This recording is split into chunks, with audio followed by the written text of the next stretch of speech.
آج کی دنیا میں ہم اکثر دیکھتے ہیں کہ لوگ اصلاح کے نام پر فساد پھیلاتے ہیں، لیکن حقیقت میں کیا ہو رہا ہے؟ وَإِذَا قِيلَ لَهُمْ لَا تُفْسِدُوا فِي الْأَرْضِ قَالُوا إِنَّمَا نَحْنُ مُصْلِحُونَ أَلَا إِنَّهُمْ هُمُ الْمُفْسِدُونَ وَلَكِنْ لَا يَشْعُرُونَ۔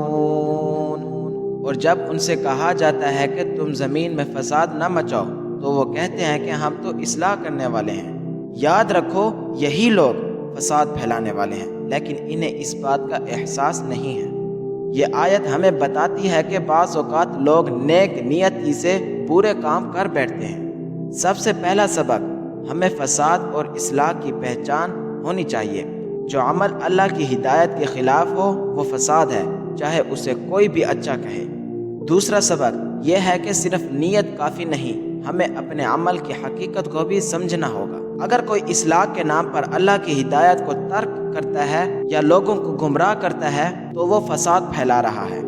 اور تیسرا، ہمیں ہمیشہ فتنہ و فساد کے خلاف آواز بلند کرنی چاہیے اور اپنی زندگی میں صرف وہی عمل اختیار کرنا چاہیے جو قرآن و سنت کے مطابق ہو۔ آئیے ہم اپنے اعمال کا جائزہ لیں اور اس بات کو یقینی بنائیں کہ ہم اصلاح کے راستے پر چل رہے ہیں، نہ کہ فساد پھیلا رہے ہیں۔ اللہ ہمیں ہدایت دے کہ ہم اپنے نیک عمل سے دنیا میں امن قائم کریں۔ اللہ ہمیں سچائی، انصاف اور امن کا علم بردار بنائے، آمین۔